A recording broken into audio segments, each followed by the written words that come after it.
Well, hello, everyone, and welcome to another evening of Local Author Spotlight.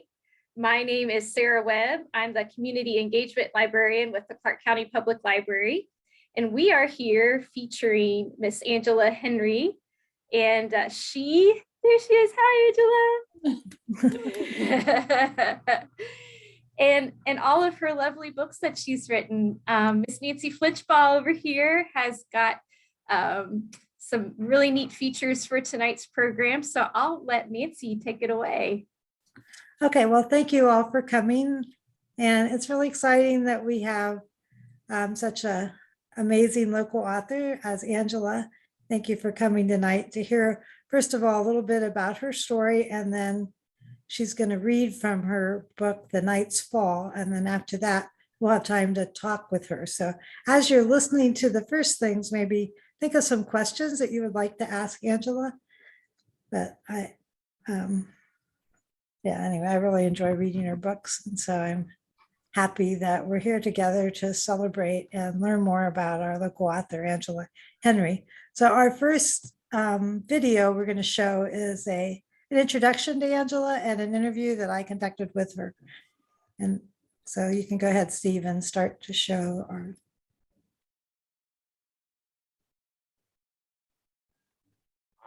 Welcome to the Local Author Spotlight program with the Clark County Public Library. I'm Nancy Flitchball with Spiritual Seedlings, and I'm host for your program tonight. Tonight we're featuring Angela Henry, a local author and a retired librarian.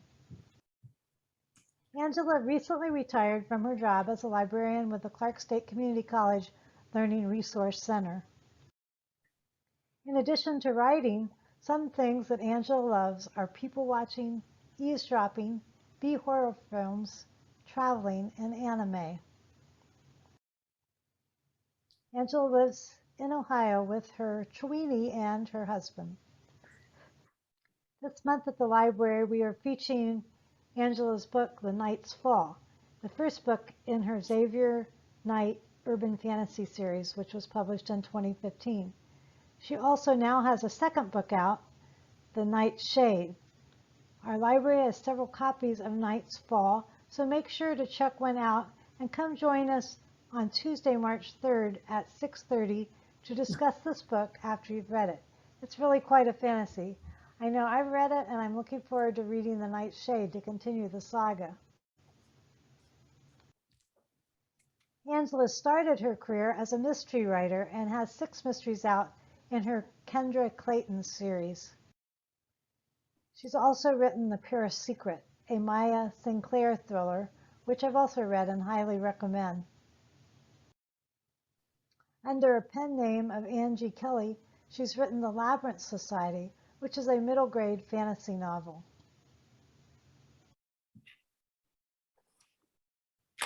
Well, welcome, Angela. It's so good to see you. And thank you for joining us tonight for the Author Spotlight with the Clark County Public Library. So I just want to ask a few questions to learn a little bit more about you as an author. And my first question is, how did you become an author? I became an author when I started writing short stories in high school. I didn't actually attempt to write my first novel until I was probably in my late 20s. And I think the reason why it took so long was because I didn't actually know what I wanted to write. I have a very eclectic taste in reading. I'll read anything, but I was gravitating more towards mysteries.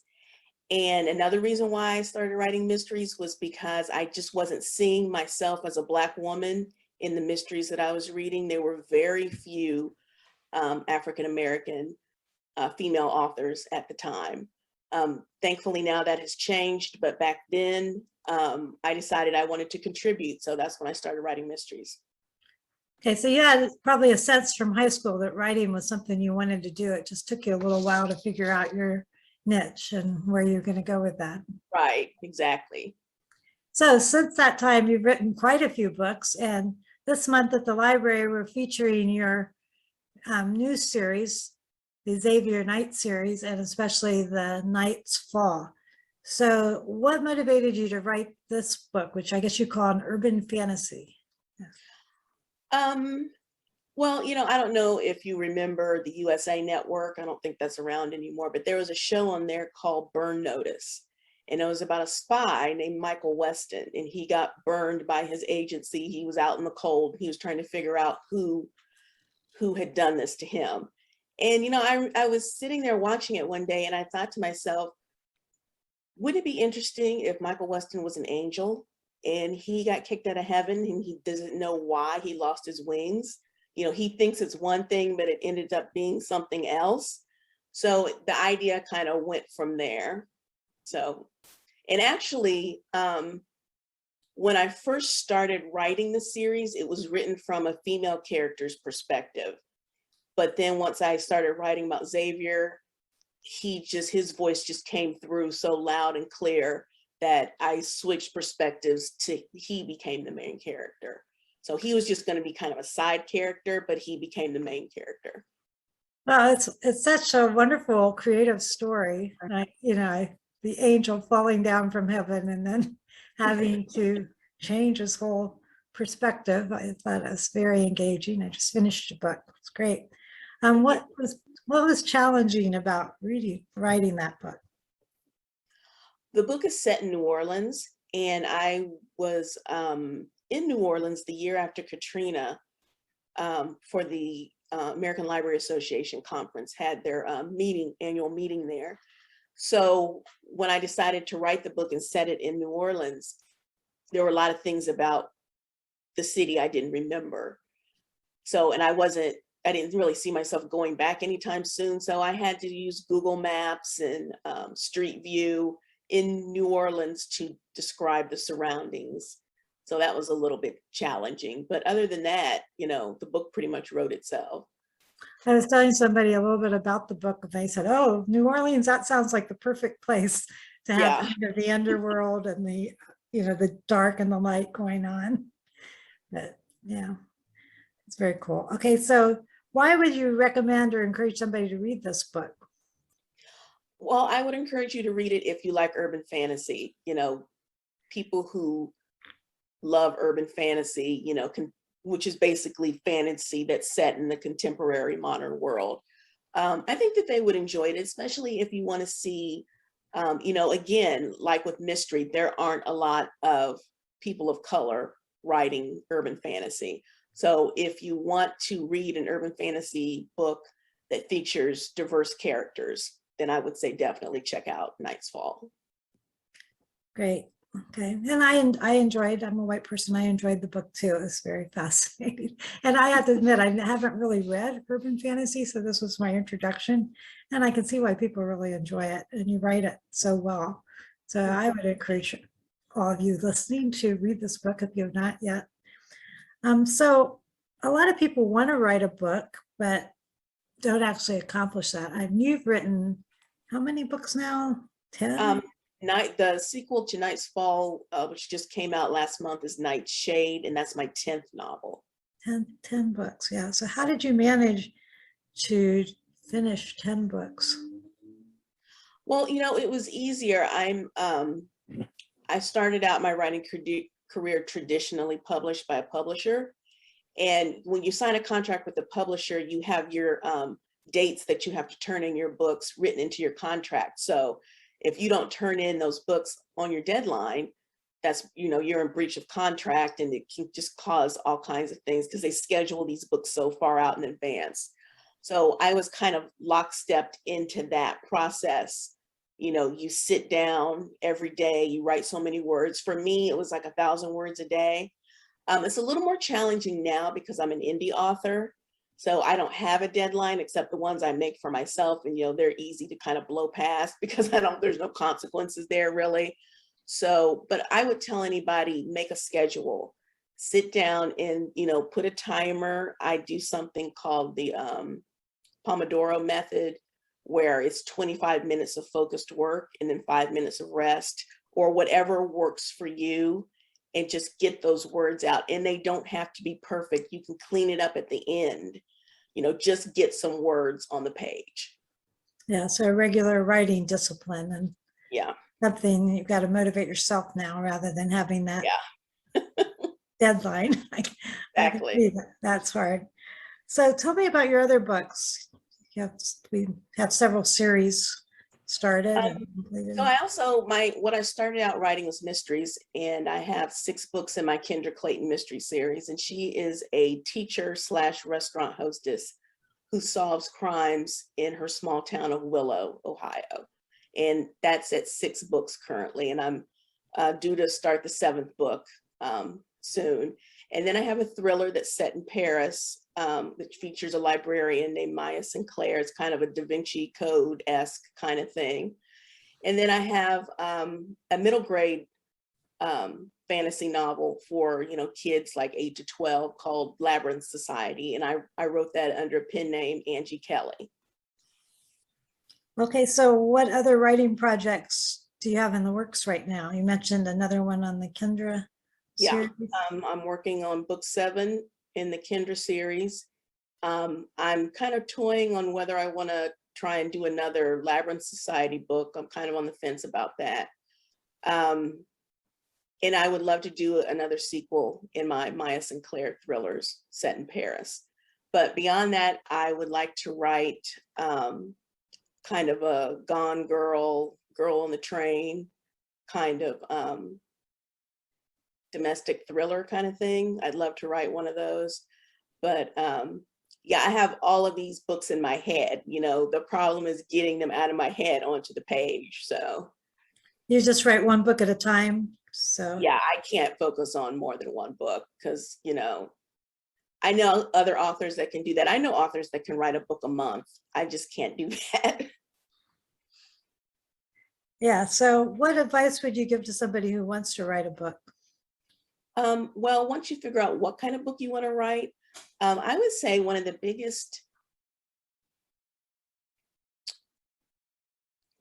biggest things that you could probably, and best things you could probably do for yourself is to read widely in the genre that you want to write in. I think that's your best education. So, and then try and write something every day. Yeah, that's great Because advice. that's the way you're going to get better. The more you write, the better you get. So how can people contact you and buy your books? My books are all available on Amazon, and I'm currently in the process of getting my books because I was exclusive to Amazon for many years, but now I'm in the process of getting my books wide, so they'll be available on Barnes & Noble and Kobo and all those other places too. But right now, they're all available on Amazon. Well, thank you so much for joining us this evening, and we'll look forward to a Q&A session with you after this with the folks that are joining us through the Clark County Public Library. So thank you very much. This has been a Spiritual Seedlings interview with Angela Henry. You can contact Angela through her website at angelahenry.com. Follow her on Facebook at Angela Henry Author, on Instagram at angelahenry.author, and on TikTok at Angela Henry Author. I also encourage you to check out her Twitter at Miss Noir. Thank you for joining us.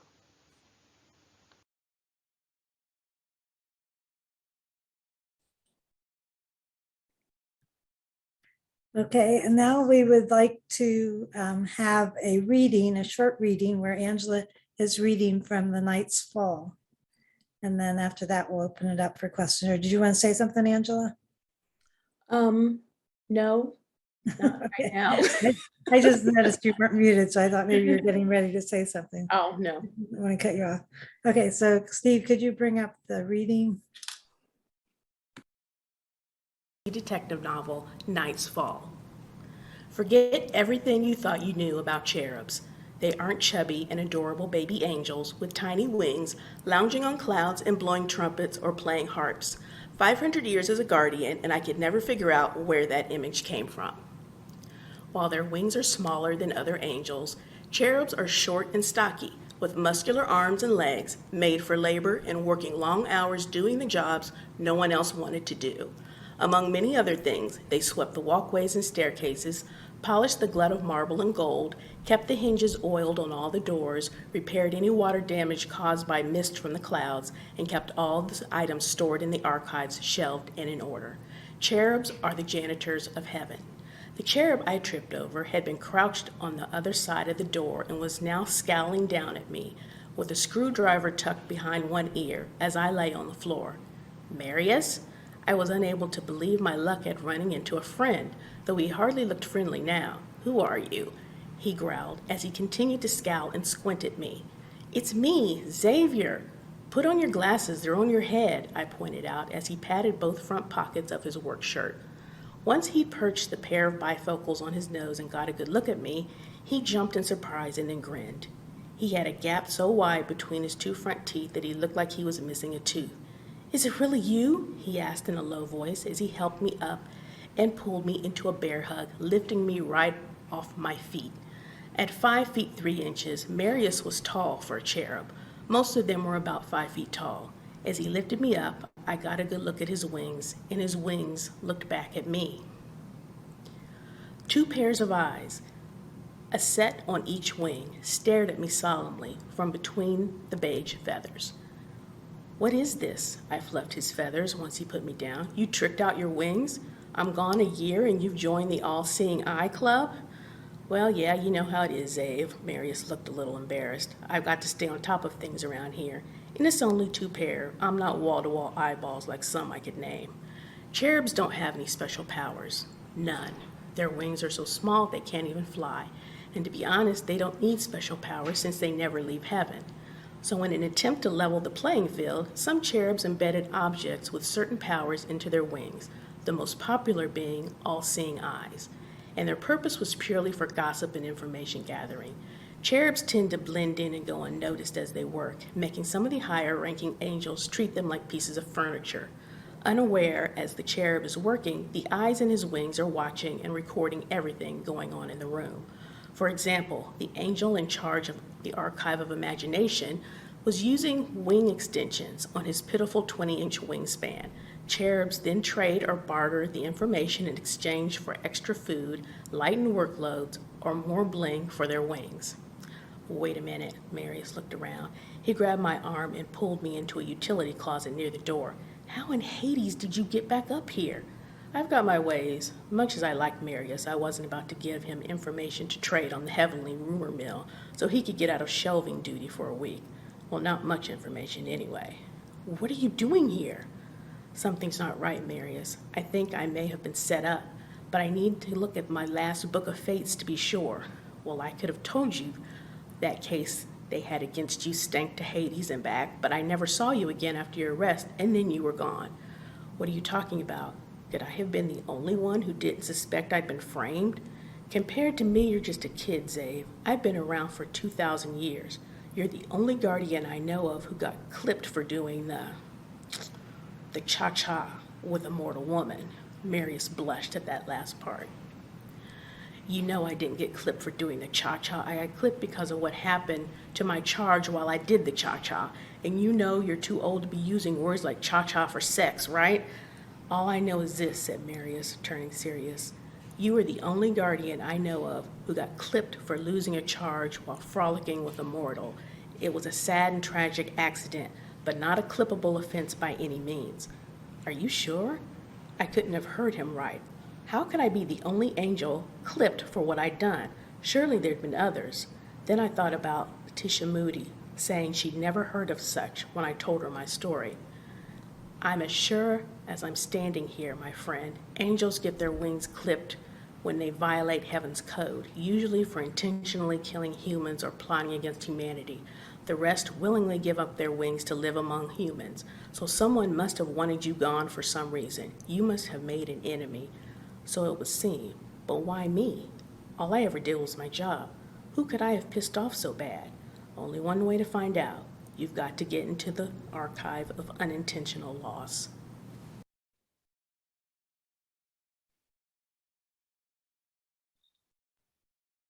Well, that should make you really want to read the rest of that book. When Xavier gets up into heaven, she's created this fantastic world of heaven and the cherub there. So that was, yeah, part of the mystery in the book. So we want to open up now and encourage you to ask questions. Does anybody have any questions that they would like to ask Angela? have a question for Angela. Okay. How has being a librarian influenced your writing? It's influenced my writing because I love research. So being a librarian was kind of the perfect career for me in terms of being in a position to do research for my writing. And also access to lots and lots of books. So being a librarian has been a huge influence on my writing.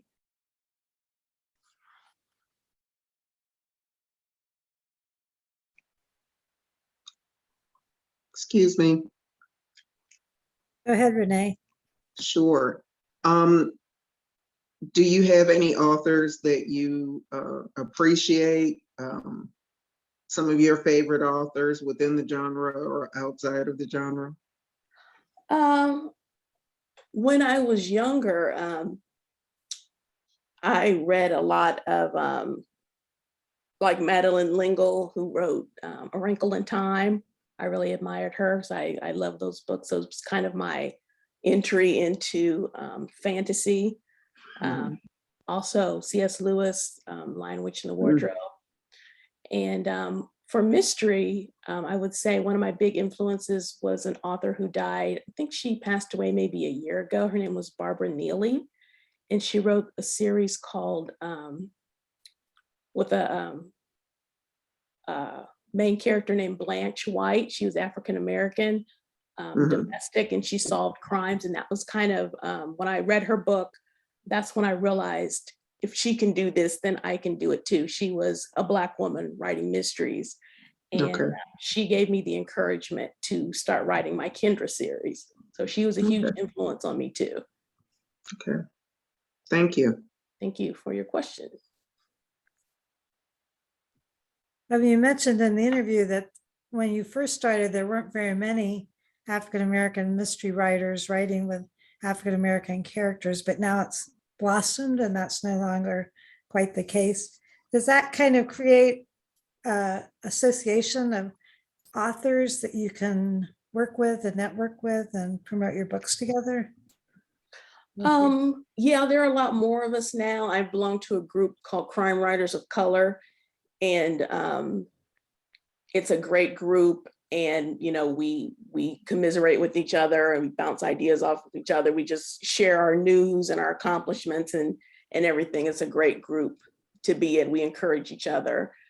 But yeah, readers are really wanting to see themselves in the books that they read. And that's had a huge positive influence on the publishing industry, which, it's been long overdue. I'm not sure why publishers weren't publishing more diverse authors. When I first started, the idea was that if you were Black, then your only audience was Black readers. And that's not true. Your readership is everywhere. I mean, I've had people from book clubs in Romania who contacted me and said, we love your books. I've had people in Australia contact me, and I think it's kind of a self-fulfilling prophecy when the publishing industry was thinking, oh, we can't publish these books because there's just not enough of an audience, when there really is, so that has changed. It's changing. It's still changing. It's still got a long ways to go, but yeah, it's changing.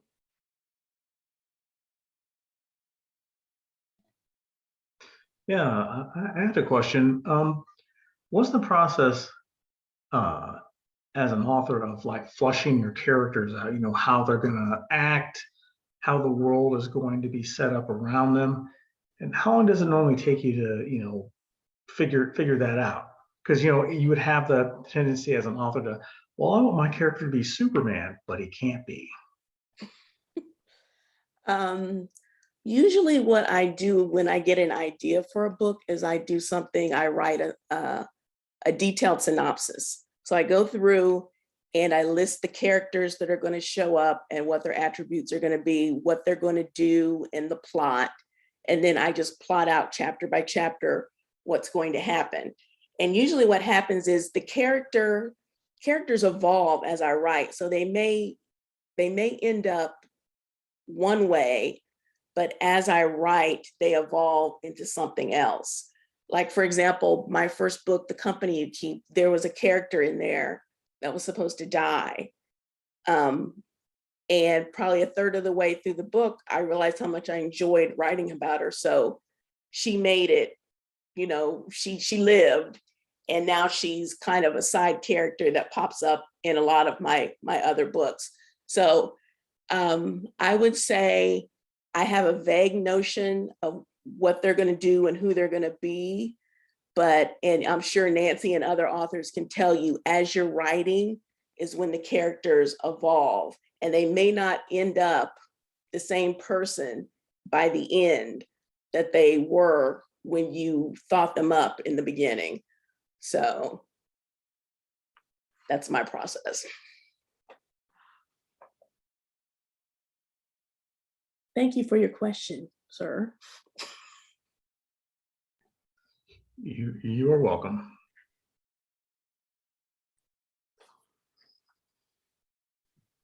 I had a question. I'm just curious, now that you're retired, are you finding that you're getting more done? Are you turning out the next book more quickly, or how's that going?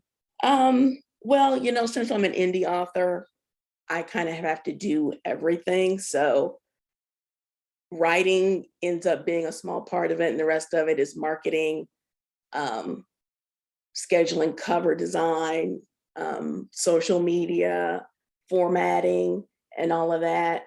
So I'm writing more, but there's also all this other stuff tied up into it before.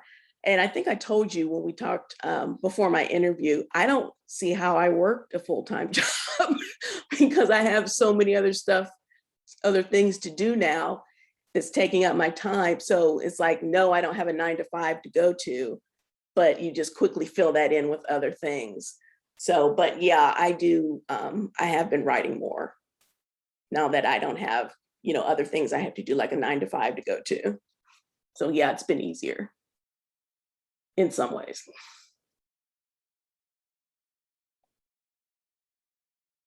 So you're working on number 7 in the Kendra Clayton's series. When do you think that one will be? Do you have maybe the fall. Maybe the fall. You know, writing it is one thing, but the thing that takes so much time is once you're done writing it, you have to revise, you have to edit, you have to go through multiple passes. Then before you hand it off to your editor, you know, so they can take a look, and then they have comments, and then you have to address those comments. So sometimes the revision and the editing process can be longer than actually writing it. And that can be much more tedious, I know. Yeah, yeah, The you fun know. part is you know like what I'm talking writing, but about. then the editing is like, yeah, painstaking and going over and over and over what you've already written. Well, welcome to Autumn. Just signed on. We're Hello. Hi, thank you. Hello. interviewing Angela now, asking her questions. So if you have any questions you'd like to ask Angela, feel free to ask.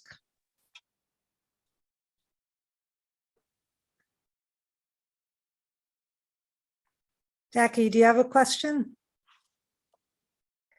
No, I do not. Not at the moment. That you started reading Night's Fall? I did. It's really good. I like it. I love it. Thank you. You're welcome.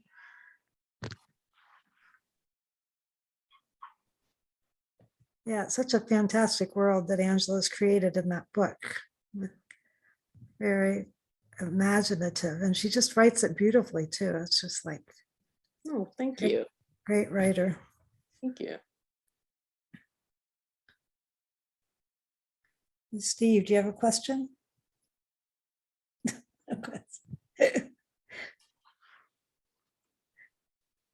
So Angela, you said that you enjoy B horror movies. What's your favorite? Oh, I don't know if I have an actual favorite. I don't know if anyone, I'm probably dating myself by saying this, but those old Hammer films from the 60s and 70s with, you know, like Peter Cushing and Christopher Lee and Vincent Price and all of those. I really like those. Oh my God, my mom would love you. Those were the best movies. My mom grew up on Stephen King. Yeah. Yeah. Yep. His stuff's good too.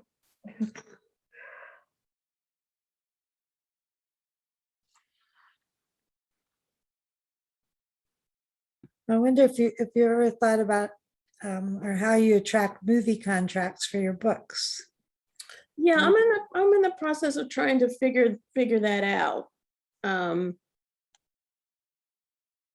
I had some brief interest like a year or so ago, but never really came to anything. So I think it's just kind of luck. And, I'm kind of between literary agents right now. A lot of times if you have a literary agent, they actively pursue those other rights, because when you're a writer, it's not just paperbacks, hardcovers, ebooks, you've got audio rights and foreign rights and movie rights and television and all of that. So, if you want to write, just be aware there's just so many ways that you can put your book out there, besides just the ebook and print. So yeah, I'm trying to find a way to exploit all those rights.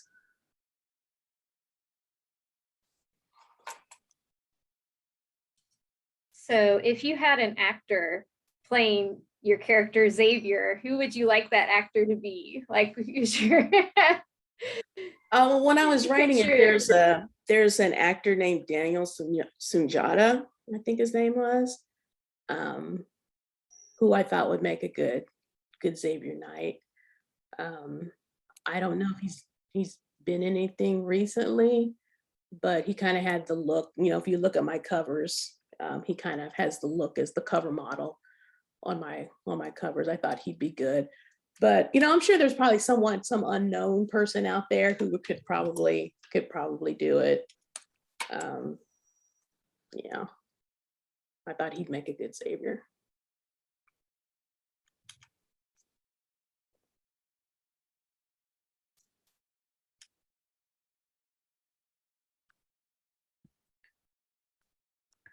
Well, do we have any other questions?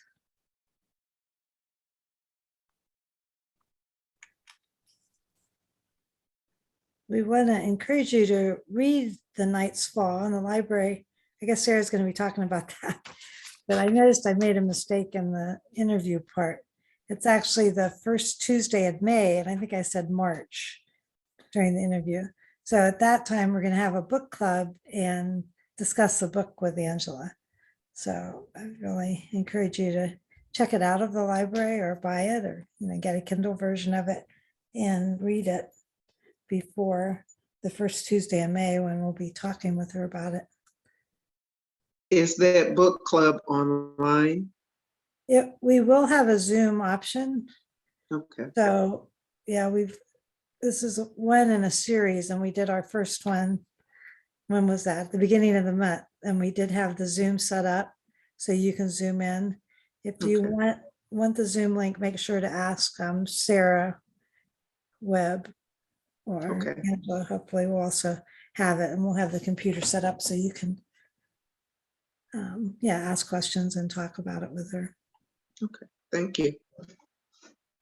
I'll make sure to email everybody that information, along with some other upcoming programs that we have. Next week, we're actually featuring Nancy Flinchball and her book club program, featuring her title, Revelation in the Roots, Emerald Isle.